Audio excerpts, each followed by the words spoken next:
कहानी के लेखक हैं ज्ञान तिवारी। तुम लोगों की भूल इसे यहाँ तक लाई है। ये परे दुनिया से आई है, इसे हटाना होगा, भेजना होगा इसे यहाँ से वापस उस परे दुनिया में। पहले तू बता, तू यहाँ कैसे आया आधी रात में? खतरे को भांपता हुआ आया, और अगर नहीं आता तो तुम लोगों की बलि चढ़ जाती। वो दोनों एक दूसरे से उलझे ही थे कि तभी कुछ कौवों ने उड़ान भरी और ऊपर उड़कर मीनाक्षी और अनुराधा को नोचने लगे। उनसे बचने के लिए वो नीचे दौड़ी।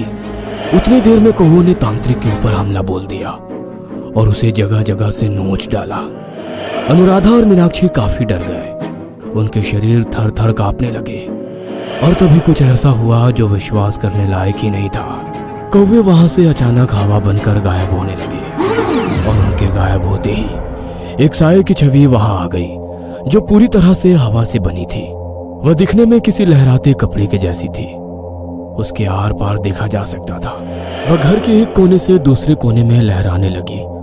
उसका लहराना हवा के बहाव जैसा था, बिल्कुल वैसा ही आवाज। वह घूमते घूमते वहीं पास रखी अलमारी के पास गई और उसके आर पार हो गई। तांत्रिक, अनुराधा और मीनाक्षी डर में आगे बढ़कर देखने जाते हैं। अलमारी में लगा हुआ शीशा दस्तक देने लगता है। वह तीनों घबराकर पीछे हट जाते हैं। तांत्रिक थोड़ा आगे बढ़ता है और इशारे से उन दोनों को पीछे ही रहने को कहता है। शीशे के अंदर से धुआं उठने लगता है और कोहरे की तरह फैलने लगता है। अलमारी में लगे शीशे में हो रही दस्तक तेज होने लग जाती है और कांच चटकने लग जाता है। अनुराधा और मीनाक्षी के शरीर स्थिर पड़ जाते हैं कि तभी तेज आवाज के साथ शीशा टूट जाता है और कांच के टुकड़े अलग होकर तीनों को चुभ जाते हैं। जब तक तीनों संभल पाते वह साया एक भयानक रूप लेकर बाहर आ जाता है। अनुराधा और मीनाक्षी उसको देखकर चीख पड़ते हैं। वो बाहर आई एक कटा चेहरा लेकर, पूरा खून से सना हुआ। बाकी का शरीर हवा जैसा था। बाहर आते ही वो तांत्रिक पर झपटी और उसका हाथ अपने नुकीले पंजों की जकड़ में ले लिया।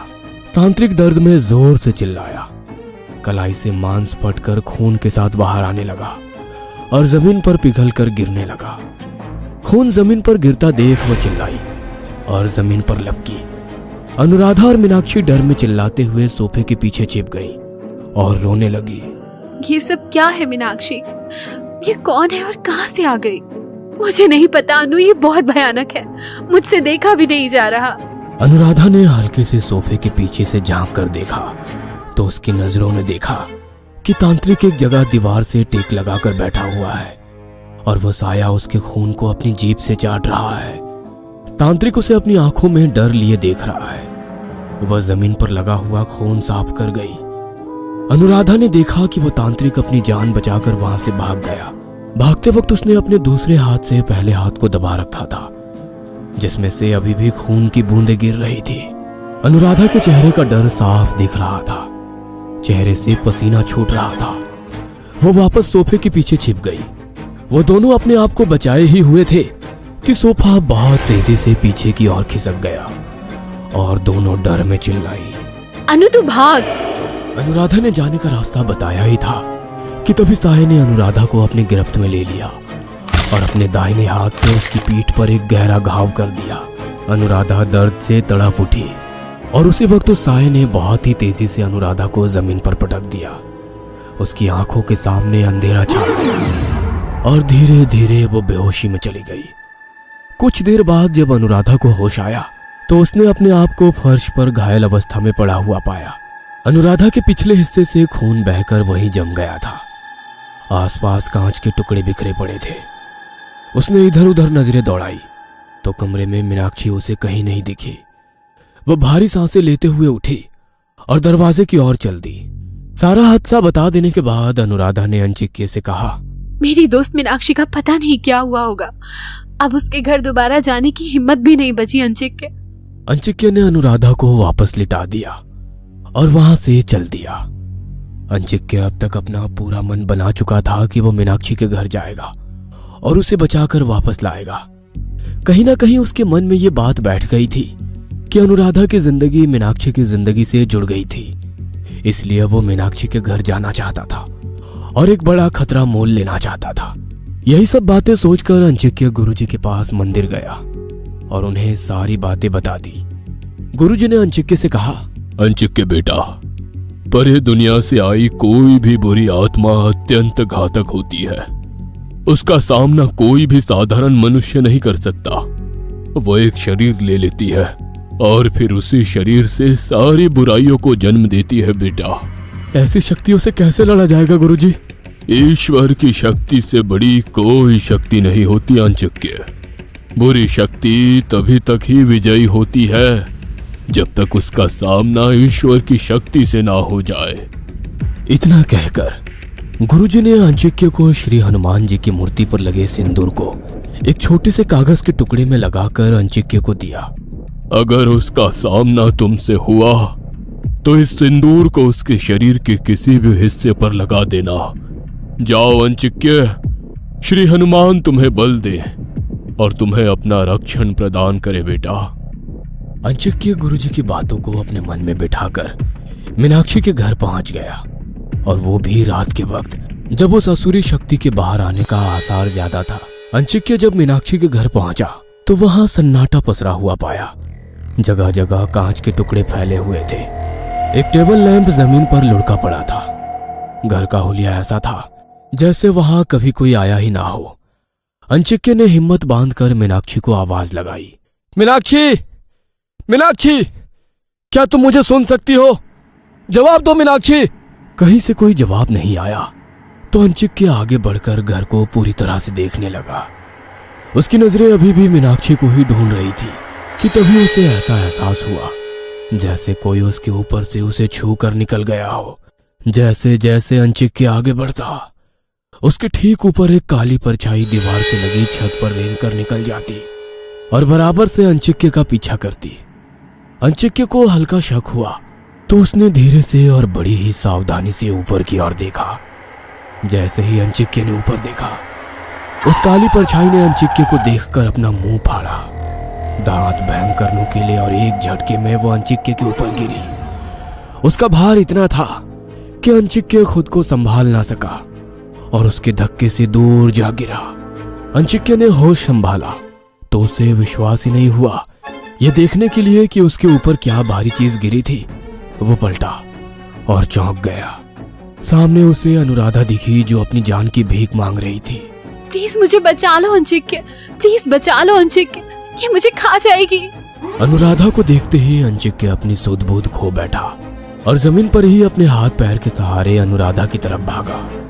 और जैसे ही वो अनुराधा के करीब पहुंचा, किसी वार की तरफ अनुराधा के हाथ ने उसके सर को दोनों तरफ से दबोच लिया। उसका चेहरा अपने चेहरे के पास लाती हुई बोली। बड़ी ही भारी आवाज थी उसकी, जैसे कई सारी आवाजें एक साथ बोल उठी हो। तेरे बूढ़े गुरु ने तुझे बार बार बताया था ना बुरी शक्ति के बारे में कि वो शरीर पर कब्जा कर लेती है, पर तू ना माना लौंडे। चला आया ना मौत के मुंह में। हाँ। इतना कहकर वो जोर जोर से हंसने लगी। अंचिक्य की आंखों में डर समाने लगा था।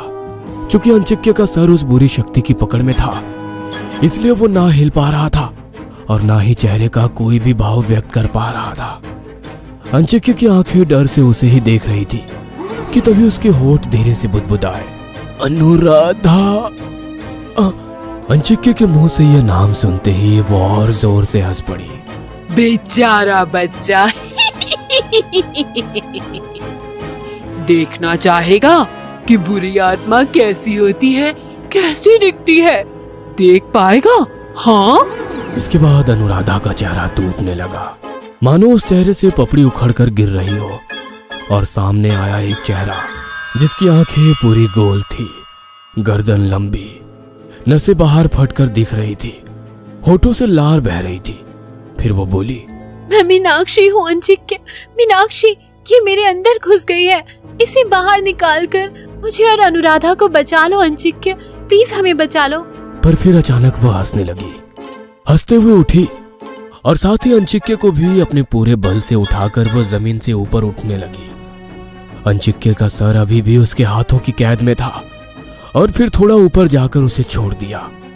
अंचिक्य बदहवास सा नीचे गिरा और वो हवा में ऊपर उठी। उसकी लंबाई छत छू रही थी। उसने गुस्से में अपनी बाहें फैलाई और चिल्लाने लगी, कहीं नहीं जाऊंगी मैं, कहीं नहीं। उस रात जो खेल शुरू हुआ था वो हमेशा हमेशा के लिए चलता रहेगा, हमेशा के लिए। बेहोश पड़े अंचिक्य के मन में अचानक से गुरुजी के कहे शब्द दोहराने लगे। बुरी शक्ति तभी तक ही विजयी होती है जब तक उसका सामना ईश्वर की शक्ति से ना हो जाए। श्री हनुमान तुम्हें बल दे। अंचिक्य अचानक से होश में आया और उसे याद आया कि उसके गुरुजी ने उसे एक कागज के टुकड़े में हनुमान जी का सिंदूर दिया था। वह हवा में लहराते हुए अंचिक्य के पास नीचे आई और जैसे ही अंचिक्य पर वार करने लगी, अंचिक्य ने अपनी जेब से वो कागज निकाला और उसमें लगे सिंदूर को अपने हाथ में लेकर उसके माथे पर लगा दिया। सिंदूर के लगते ही वह जोर से चिल्लाते हुए एक तरफ पूरे बल से जमीन पर गिर पड़ी और मौका देखकर अंचिक्य उठकर उससे दूर खड़ा हो गया। वह दर्द में चिल्लाती रही, अपना माथा पकड़कर सिंदूर पोंछने की भरसक कोशिश करती रही, लेकिन अंत में वो राख हो गई। उसके राख होते ही मीनाक्षी वापस आ गई। वह बेहोश पड़ी थी। उसके शरीर पर कई जख्मों के निशान बने थे। अंचिक्य दूर खड़ा उसे देख रहा था। उसने अपने आंसू पोंछे। उसके मन में अभी भी अनुराधा को लेकर चिंता बनी हुई थी। सुबह हुई। अंचिक्य मीनाक्षी को लेकर अनुराधा के घर पहुंचा तो वो टूट गया। मीनाक्षी भी फूट फूट कर रोने लगी। सामने बिस्तर पर अनुराधा की लाश पड़ी हुई थी। वो जा चुकी थी। उसके पास गुरुजी और गुड़िया खड़े थे। अंचिक्य ने दुख में अपनी आंखें बंद कर ली। वो उसे बचा ना पाया था, एक लंबी लड़ाई के बाद भी। ये कहानी आपको अच्छी लगी हो तो हमें सब्सक्राइब करें, हमारा इंस्टाग्राम और फेसबुक पेज जरूर फॉलो करें। और हाँ दोस्तों, सब्सक्राइब करना भूलना मत।